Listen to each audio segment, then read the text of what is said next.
It was 2010. I remember it well. I am sporting. I ordered this on Teespring, so I thought it would be kind of fun to have a hoodie with the logo on it, and I'm using this as a video where I can do that. And I'm wearing the Atlanta hat because the Atlanta Thrashers are in this draft. So acknowledging the Atlanta Thrashers made the draft pick where I've got the Winnipeg logo. And what I had to do with this draft as well is I have to use players that weren't drafted in the first round. Now, with other more recent drafts, I've done it so that I have to keep it to the 30 guys that were drafted in the first round. This one, there are too many players who are already out of the NHL or players who were fringe players for me to justify having them in the top 30. So, or just it would get to the point where at around 22 or 23, I'm like, I don't know, I guess this guy. And I try not to do that too often. If I feel like a draft's going to do that too much, I will include everybody. So, 2010 draft, if it's redone. Now, the question going into the 2010 draft was Tyler Seguin or Taylor Hall. Of the two, I'm going to go ahead and say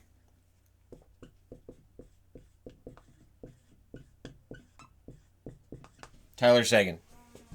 I'll go with Tyler Seguin. And I go with Tyler Seguin because, honestly, I think he's been the best player out of that draft. I think consistently. Now, this year wasn't necessarily a great year for him, but overall, I would put him at number one. Now, at number two, do I put Taylor Hall? You know, I'm looking at it, and honestly, I think Boston at two would draft Mark Stone. Taylor Hall is the better offensive player than Mark Stone, but Stone has all of those gifts offensively, and of course he was drafted really late by the Ottawa Senators. It was a brilliant pick, and so for me I take Stone at two. So Taylor Hall now has dropped at least two spots. Now at number three, this is where you get into a question of Taylor Hall, Evgeny Kuznetsov, or Vlad Tarasenko. So when this draft took place, Tarasenko and Kuznetsov were both taken a bit later than they might have been otherwise, but as Russians, it was, well, they may not come over right away. It's the same as Podkolzin with Vancouver. If Podkolzin would have come over this year, he could have gone higher. And there's already talk about, hey, Vancouver got a steal with Podkolzin. So when he comes over, he could be a big star player. And it's that same idea of, well, the guy might stay in the KHL. There's dangers of him not coming over at all. But when we look back at this draft, I can see where you could make the argument for Hall at three. You could make the argument for Tarasenko and for Kuznetsov. Now, overall, if you're looking at pure talent, I honestly think Hall goes at three. Yes, Taylor Hall at three. So, again, I'll take Taylor Hall at that stage. And I understand that there are people who will make the argument for Tarasenko or Kuznetsov. I can't really argue too much with those statements because this is a really good top five. So at four,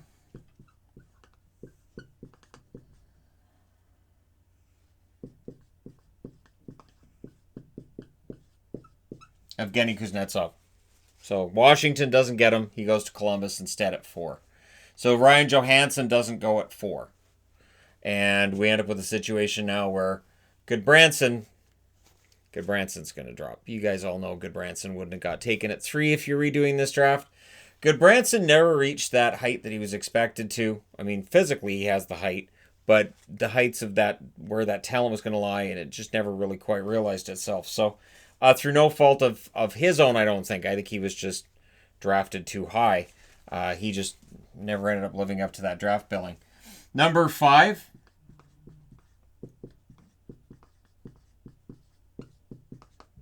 Now, imagine Vlad Tarasenko on the New York Islanders. Just think about that. How the New York Islanders right now and where they're at, if they'd had Tarasenko as a forward for them. As pretty good forward to have it at five. And it points out how well St. Louis drafted that year that they got Schwartz and Tarasenko. LA drafts Forbert right ahead of Tarasenko. Arizona drafts Gormley right above Schwartz. If Arizona had drafted well in that draft, they could have had Schwartz. They would have had Coyle or Nelson. And who knows? And with Jaden Schwartz and Brock Nelson, they wouldn't have had the offensive problems they had during the 2010s. Could have been a whole different story. So this is why, those draft picks that you look at and go, well, yeah, they got an extra draft pick, but it's in the middle, late round. They could be good too. Traditionally, your top draft picks are usually your best players, but it's not always that cut and dried. Now at number 6, Tampa Bay, drafting at 6. I'm going to go with Johansson. Johansson's certainly taken his share of criticism this year, and some of it's warranted. I'm going to be honest, some of it is warranted, but I think it's his pay that ends up leading to people expecting more from him than he's going to provide. But he's a decent 1A, 1B center. He's not a superstar player to build around, but he's a good 1A, 1B center. So I'm going to take Johansson at that stage. And then next, this is where it gets kind of tough. Carolina. Now, I would love to have Jeff Skinner here, but I think there's a guy who was drafted outside the first round who would have been a better pick. Brendan Gallagher. Brendan Gallagher gives you a little bit of everything. He really does. Little bit of everything in his game, and he's a perennial 30-goal scorer when healthy. I think Gallagher would go ahead of Skinner. And who else have we got that's not off the board yet? Schwartz. Yeah, I would take Gallagher ahead of him as well. So yeah, that's where I think Gallagher would go. And I would imagine there's going to be a lot of debate over who goes where on this chart. But again, we're still in this is a pretty strong overall draft. So next up, Atlanta, which is now Winnipeg. You know what? I know Skinner's had a down year, but Skinner's going to bounce back. He's going to bounce back. I would expect a bounce back from him next year. So yeah, I'll take Skinner at 8th. And I know taking him ahead of Schwartz looks crazy. Taking him ahead of Fowler looks a little bit crazy as well. But I'm going to take Jaden Schwartz at 9. And that's the Minnesota pick where they took Granlund. So I have Granlund dropping from the 9th spot. Even though Granlund's had a decent career. He has. Just since going to Nashville, he hasn't been as good as he was in Minnesota. And I think you take Jaden Schwartz there. Schwartz had an excellent playoffs last year. Now, at 10... I don't think we take him yet.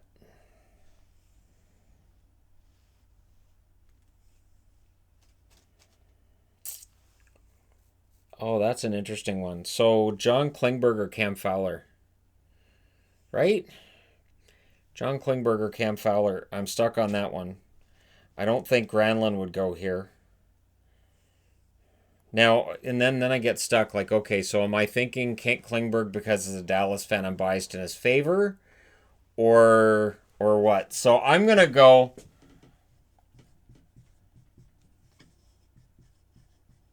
with Klingberg as the first defenseman on the board at 10. Which, originally at 10, it's the first defenseman, but was Dylan McIlrath. McIlrath won't be on this one. And then at 11... I honestly think Cam Fowler belongs at 11 to Dallas. So Dallas doesn't get Klingberg, but they get Fowler, so that's a pretty good consolation prize right there. So that's a really strong top 11. Like I said, you've got 10 and 11. And if you want to argue Fowler ahead of Klingberg, that's fine. And when I do these redrafts, I always throw that in there with the caveat of, if you've got a completely different order, cool. Let me know your order and why. Because I think these are just fun. I don't take this as, okay, here's the empirical proof that Tyler Seguin's number 1. I don't have empirical proof. Stone, I think, could go anywhere between 1 and 5 if you're doing this draft all over again. Because, again, it depends on what you're looking for and that kind of thing. Now, at 12...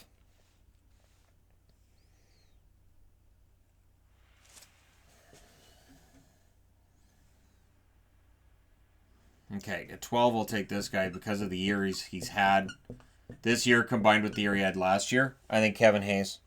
Kevin Hayes has been excellent for Philadelphia. And I think with Philadelphia, he's shown the all-around game. So we can get obsessed with the points and go, oh, well, for the amount of points they're getting out of him, that's a bit of a steep price. When you look at everything else, when you look at his special teams play, there's a lot Kevin Hayes has brought to Philadelphia that we didn't really see before he went to Philadelphia. Certainly didn't see that in Winnipeg that I can remember. But yeah, I still think Hayes going at 12. I think that makes a lot of sense. Again, let me know in the comment section below why I'm wrong. At 13,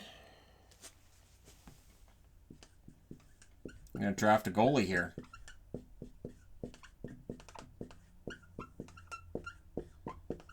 And again, goaltenders can be good picks. Freddie Anderson. So Freddie Anderson going to Arizona. Just imagine that if you had Anderson as the goaltender in Arizona throughout the 2010s. What might have happened? So once he reaches the NHL, who knows? And then maybe you still get Darcy Kemper and you have Kemper and Anderson, or Ranta and Anderson, or something like that. Freddie Anderson, what drives me nuts is when Freddie Anderson's on a hot streak and immediately you see a lot of posts online. Oh, Vezina for Anderson, which I think is overblown. But when he struggles, or when the team in front of him struggles, he takes a lot of blame that I don't think is really his. So with Freddie, it's kind of, I think the reality is he's probably not Vezina level, but he's not as bad as other people make him out to be either. So I understand the Leafs haven't won a round yet. I don't put that on Freddie. That's really not Freddie's fault. At 14... 14. I'm actually going to say St. Louis at 14 takes Brock Nelson. He was taken at 30th originally. And then at 15, Michael Granlund. So there are still a lot of first-round picks that end up still being first-round picks, but in a completely different order. So Granlund drops from 9th to 15th. Nelson goes from 30th to 14th. And that's a pretty decent player for the St. Louis Blues. Not Jaden Schwartz level. I don't put Brock Nelson on that level. I really like Jaden Schwartz. Gotta be honest, I really, really like Jaden Schwartz. But, again, Brock Nelson's not too bad either. Now, next on the board... And I'm sure there are people out there like, where's so-and-so? Yeah, most of the so-and-sos you're thinking of are going to end up on this board. I'm going to go with...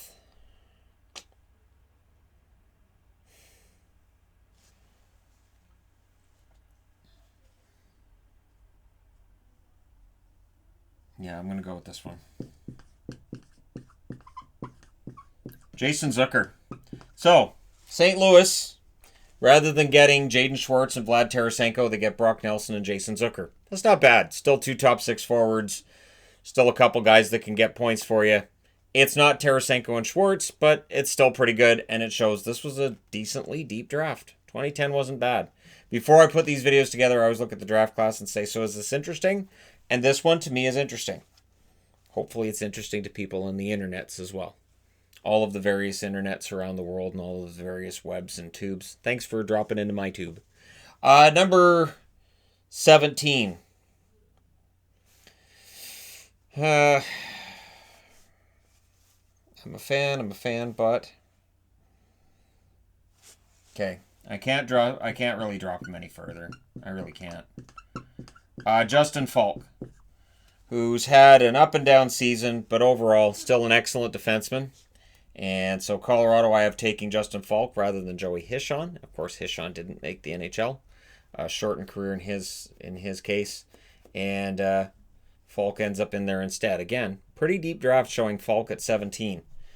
Keep in mind there was a draft I did recently where Slavin's number 1. And not to put Slavin down, but again, Slavin wouldn't have been number 1 in this draft. Slavin realistically would have gone, I would think, maybe before Johansson and Gallagher, but no way in front of Tarasenko, Kuznetsov, Hall, Stone, or Seguin. I just can't see it.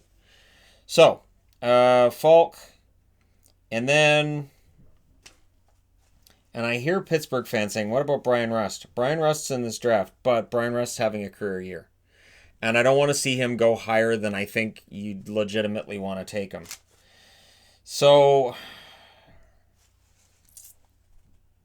with the next pick, this is not easy. But that's the plan. When I do these, it's like, all right, I want to make sure it's not one that's easy. I'm going to take Philip Grubauer. Excellent draft pick, Philip Grubauer, and I have him going at 18th. He played pretty darn well for Colorado. Yeah, I like Francouz. I'm a big fan of Francouz, but I'm also a fan of Grubauer's. He had that really good run there for Washington going into the playoffs the year they won the Cup, where Holtby lost the starting job. So Grubauer's been good at stages during his career, and I think he's been good enough that you can justify having him at 18th. At 19th,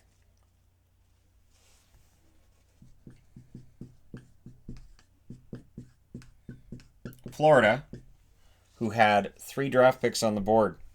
So I have Florida at the next pick taking Tyler Toffoli. Now what's interesting is, originally they draft Goodbranson ahead of Johansson. They draft Bukestad when you still had guys like Hayes on the board, and they drafted Quentin Howden right above Kuznetsov. If they had drafted Johansson and Kuznetsov and even missed on the Bukestad pick, Florida, right? That would have been crazy. And it just goes to show that when people want to say, hey, Shannon, remember when your Boston Bruins screwed up the draft? Hey, remember when Vancouver screwed up the draft? Everybody screws up the draft. They're 18 and 19-year-olds. You're going to screw up in some of your picks because we just don't know how they're going to behave at the NHL level. So number 20, so Bukestad started to fall. Watson is falling as well. At 20, I'll go with a guy that I think is pretty impressive. Instead of Bo Bennett, who's not in my redraft, Zach Hyman, Toronto Maple Leafs. That was a really good pick. And Zach Hyman has proven he can be a gritty top 6 forward. Does he belong top 6 ideally? You can make the argument whether he does or he doesn't, but honestly, Zach Hyman, I like the pick. I do. I like the player. At 21,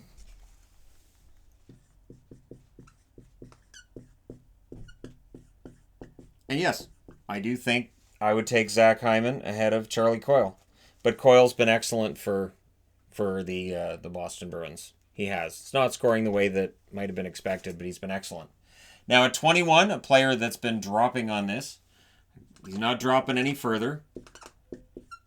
And it's interesting because Nino Niederreiter, who went through a terrible run with the New York Islanders, if he'd been drafted by Montreal, who knows? Now, Jared Tenorti's not in the first round, but I'm going to give Tenorti a shout-out on this. Of all the players that has kept with it, and eventually reached the NHL, Tenorti's one of those guys that I absolutely love. I think it's a great story, and at some point I'm going to do a list of players who've taken a long time but eventually made that transition to the NHL. I hope Tenorti stays in the NHL. I hope Nashville likes him and they keep him around, and that he keeps that job, because Jared Tenorti, the last name means, of course I'm cheering for Jared Tenorti. So Niederreiter's finally off the board, which means that I'll take Rust here. And I do have some concerns that Brian Rust is maybe having a career year, but it's been quite the career year. And he's a hard worker, and I've always praised him for a lot of other things he's done. I remember, I think it was 3 or 4 years ago when the channel was starting up, I talked a lot about Rust and how much I liked him. And there was actually a Penguins fan like, why are you talking about Rust? He's not even all that great. I wouldn't mind if they got rid of him. And that Penguins fan I thought was completely out of his mind. I was not sure we were watching the same games. So while the offense this year is likely a career year, he's been excellent throughout. Next on the board,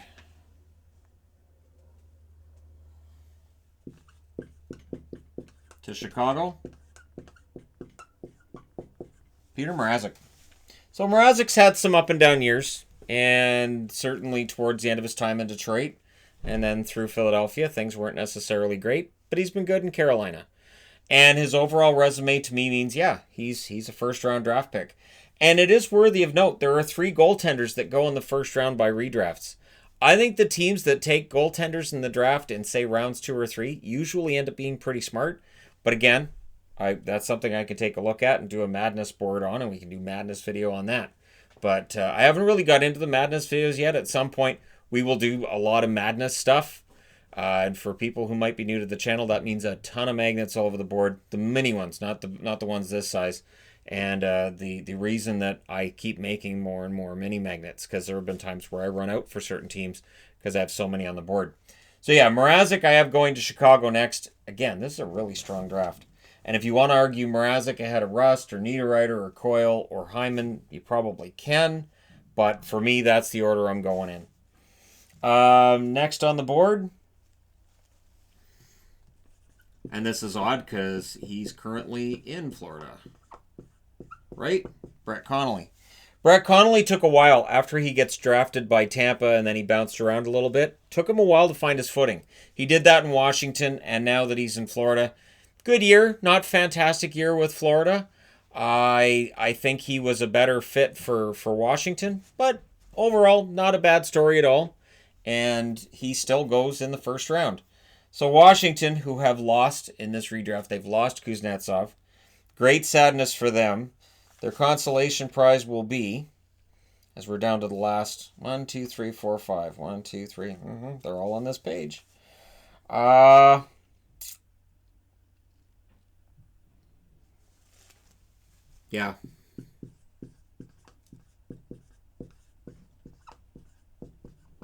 Jonas Donskoy.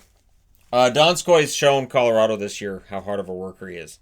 He is very smart player. He's a good player. He's got the offensive side of the game too, but he's a good two-way, 200-foot forward. Greatly appreciate his game. So Donskoy goes for me at that point.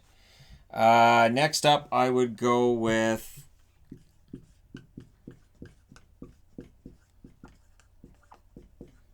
Arizona gets Yarncroke. So Arizona in my redraft gets Freddie Anderson and Calle Yarncroke.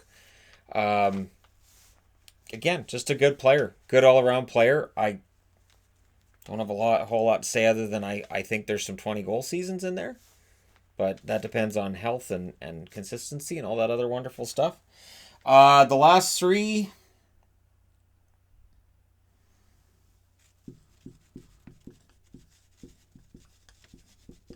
Jesper Fast.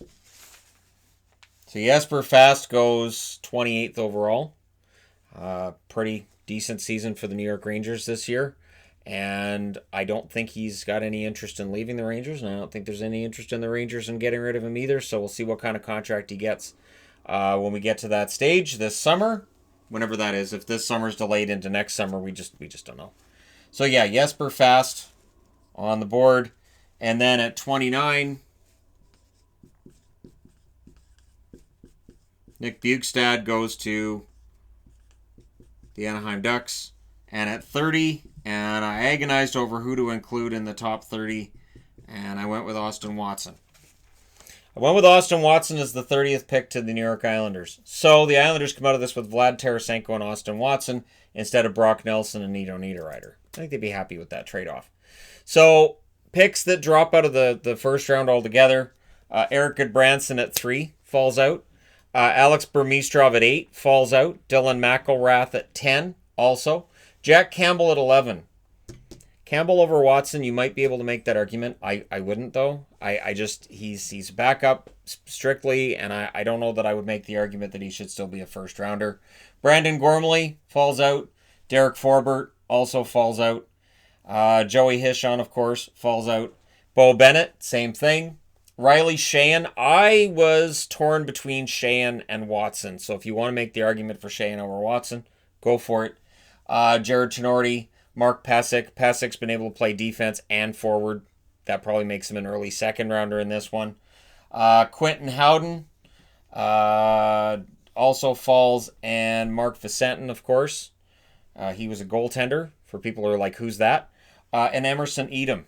Emerson Edom was one of the biggest disappointments, honestly, of that decade, because I really thought this kid was going to be something great goal-scoring wise, and so did the Ducks. They thought they had something really good, and then it just never quite panned out. He goes to Vancouver, and I thought maybe here, and then nope. And it's too bad because the skill I think was there, and I don't know whether it just didn't translate to the NHL level, or if it was an effort thing, or if it was just whatever it was. We can speculate on, but Edom falls out. So, there you go. Let me know your thoughts in the comment section below. And again, this is more to have fun with than just a relaxed, casual thing. So let me know your thoughts in the comment section below. As always, don't forget to hit like and subscribe if you're browsing your way through. You just happened upon this video, and it took me a few takes to get this. I had to really darken things in order to get that camera right there to work the way I wanted it to. So, what that camera doesn't know is I've ordered a replacement that we'll see how that one does. But hey, between now and then, I will manage to get around it. It's just something with the middle of the day. Yeah. Hey, first world problems, right? Thank you guys so much for all your support during this time. It means a lot. Don't forget to hit like and subscribe if you're browsing your way through. You just happened upon this video. And yeah, I got this through Teespring. The listings are on the videos. And, you know, I figured, you know what, I don't have a hoodie. I might as well get a hoodie, a THG hoodie, just to show, yeah, I'm willing to get my own product. So, all right. And other YouTubers do it as well. So I figured, yeah, I could do that. I always see other YouTubers wearing their shirts and stuff. It's not a bad idea. And it's still April, so it's not hot enough out yet that I can't wear a hoodie at all. We're going to get there in about a month's time. So I better wear it while I can. But thank you guys so much for everything. I will talk to you again very soon. Remember, stay home, stay safe as much as possible. And I will talk to you guys again likely very soon.